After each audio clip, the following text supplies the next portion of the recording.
ఇంకా ఘోరమైన విషయం ఏంటంటే,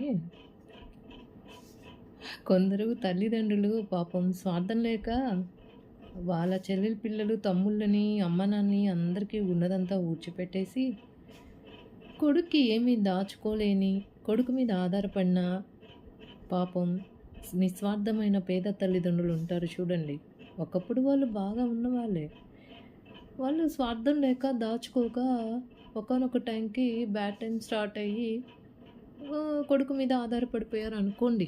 కొంతమంది కొడుకులు, కొంతమందిని ఉద్దేశించి చెప్తున్నాను. సో, ఆ పేద తల్లిదండ్రుల్ని ఆ వచ్చిన భార్యకి పనోళ్ళని చేస్తున్నారనమాట. ఎలా అంటే, ఆళ్ళ కన్న తల్లినేమో వంట మనిషి, ఇంటి మనిషి, ఇంటి పనులు చేయడానికి. తండ్రినేమో బయట పనులు చేసి, బయట అన్నీ తెప్పించుకొని, వీళ్ళు కూర్చొని ఎంజాయ్ చేస్తున్నారనమాట. అదేమంటే మాకు పిల్ల పుట్టింది, మాకు పాప పుట్టాడు, మాకు భార్య ఉంది, పాపం భార్యకి ఏ పనులు రావు, అమ్మ నాన్నే పనోళ్ళు అయిపోవాలన్నమాట. అదే వాళ్ళు ఆస్తులు ఇస్తే మాత్రం సీన్ రివర్స్. అంతే కదా!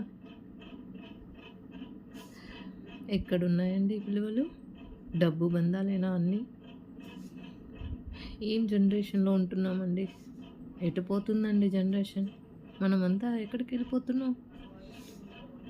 నేను ఒకటే నమ్ముతానండి. కర్మ ఫాలోస్ అంతే. నువ్విచ్చిందే నీకు తిరిగొస్తుంది డబుల్, త్రిపుల్‌గా. నీ తల్లిదండ్రులు నువ్వెలా ట్రీట్ చేస్తున్నావో రేపు నీ పిల్లలు కూడా నిన్ను అలానే ట్రీట్ చేస్తారు. ఆ రోజు నీకు పెయిన్ తెలుస్తుంది. వయసుడికిపోయాక నువ్వేమీ చేయలేవు. సో, ఆ విలువలు నువ్వు పాటిస్తేనే నీ పిల్లలు ఫాలో అయ్యి, రేపు నెక్స్ట్ జనరేషన్ కూడా ఫాలో అయ్యి, ఆ విలువల్లో ఎంతో కొంత నిలబెట్టుకోగలుగుతాం. మానవతా విలువలు నిలుచుంటాయి. బంధాలు, బంధుత్వాలు అనేది ఉంటాయి. కర్మ ఫలితం అనుభవించాల్సిందే ఎవరమైనా. So, take care of your parents. డబ్బుతో కాదండి ముడిపెట్టాల్సింది.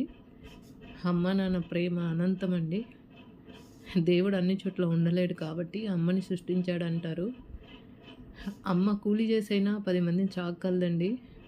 ఆ 10 మంది కలిసి ఒక అమ్మకి అన్నం పెట్టలేని రోజుల్లో ఉన్నామో ఏమో తెలియట్లేదు. తండ్రి అన్ని బాధ్యతలు, బరువులు మోసి వయసు ఉడికిపోయాక కొడుకు చూస్తాడన్న ఆశతో ఉంటారండి. వాళ్ళు చేయిజార్చే పరిస్థితి రానివ్వకండి. అలా వచ్చిన రోజు మీరు చచ్చిపోయినట్టే. కొంతమందికి ఇది applicable, not for all. Thanks for watching.